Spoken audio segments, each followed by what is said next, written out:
But can you compare just sort of the focus that you sense from the guys around you in this camp versus the last game? Yeah, I mean, I think we're always focused, but I mean, you can definitely feel the intensity of practice. Offensive and defensive sides of the ball are competing every single rep.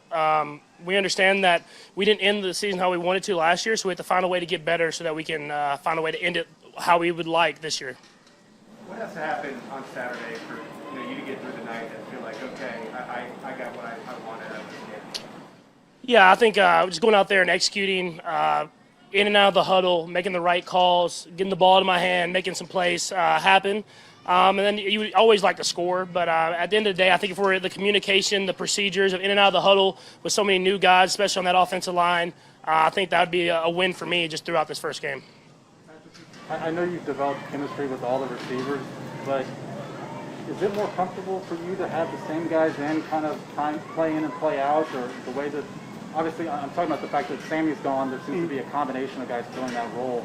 Is that something that you're just as comfortable with, or do you like to kind of see one guy take that? Yeah, I think the fact that those guys have been around for a while helps out a ton. A lot of the guys that are kind of in that role that Sammy was playing last year have been guys that have kind of been in and out of the lineup or the starting rotation for the last couple of years.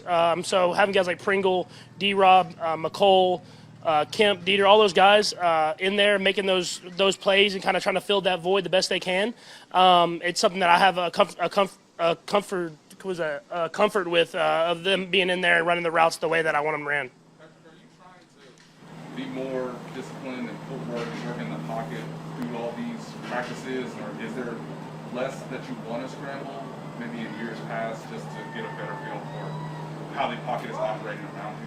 Yeah, and just communicating with that offensive line, like how they protect. Orlando's great about it, talking about different things that he's trying and seeing how I like them. We're trying to build that relationship, build that kind of comfort with them. And then for me, I always try to stay within the pocket, especially during training camp. I always feel like I can scramble and that stuff can happen.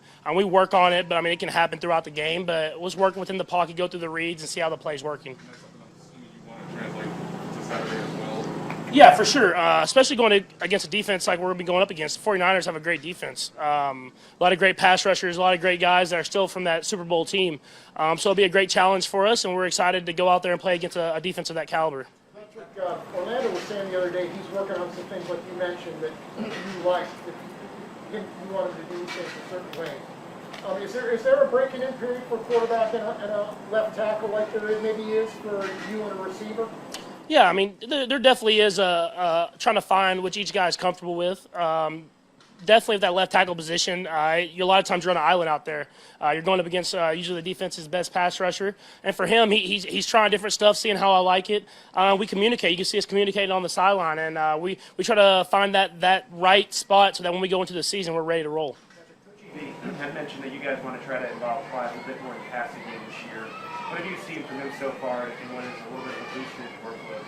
Yeah, I mean, I think if you look back at last season and see how he was coming on strong right before he got that injury, I mean, I think you're seeing that. You're seeing that he's gotten comfortable within the offense. He understands how to get himself open. And I think, like you said, if you look back at the end of last year, right before he got injured, he was really coming into his own, and I think you'll see that from the beginning this year. Anything you're seeing from Tyron where you can tell this is what he's trying to do to get better this year, and just what's that process like watching another leader on the opposite side of the ball? Yeah, it's always great to be able to go up against Tyron because he's going to give you every single look possible. I think that's the best thing. He's going to try to extend and kind of how like you hear about quarterbacks trying to push it and try to get it in these tight windows. He'll try to bluff a blitz and then get back into coverage and be in the right coverage at the right time, or he'll try to hit a blitz from a deep coverage and really not show the quarterback. And so for me, it helps me out a ton because he kind of puts me on my toes. He makes sure that I'm ready for all types of different things. And I mean, he's truly a special talent that does a lot of great things on the football field. Howell and Gray, the two youngsters, what are you seeing from them, and how's your comfort with them?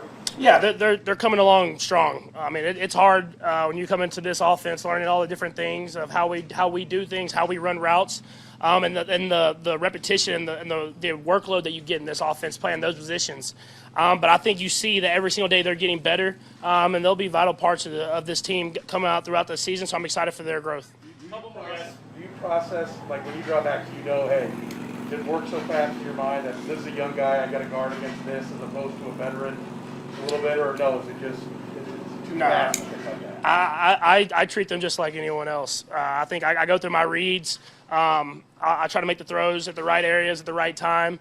And we try to build that chemistry and be on that same page. And I think the best part about training camp is Coach Reed challenges us to do that. And then if I throw a ball and we're barely off and it's incomplete or whatever it is, I go talk to those guys and tell them exactly how I want it ran and how Coach Reed wants it ran, and they get it done the next time. That's all you can ask for a young guy. Those conversations that you mentioned with Orlando, I wonder if you could go a little bit more in depth with that, because obviously a much different quarterback than the one he was blocking for last year. Can you give us an example of maybe like a player or conversation you might have had about that? Yeah, without trying to give away too many secrets, it's just different type of sets, different type of ways he's trying to wash guys down or around the edge or whatever it is. And he just tries to see where I'm comfortable at. I mean, he's played with great quarterbacks, with Lamar and Baker. I mean, he's played with great quarterbacks in his lifetime, and we're all a little bit different. He's trying to get a good feel. If he'll try something one day, and he'll ask you how I liked it, and I'll tell him the truth, and he wants to hear that so that he can know how I'm feeling throughout the game. You guys have talked about being better in the red zone this year, and you did a lot of work there. How do you feel like it's going, and how do you feel like that you guys were different in the red zone than you were last year? Yeah, I think we got better and better at the red zone as the end of the season last year. We really capitalized on that in the playoffs, and at the end of the season against those really good football teams. We're just going to continue that. We're trying out different plays. We're trying out different movements to put our best guys in the best position possible. And then when other guys have to make plays, we'll lean on those guys to make plays. Okay, thanks, Patrick.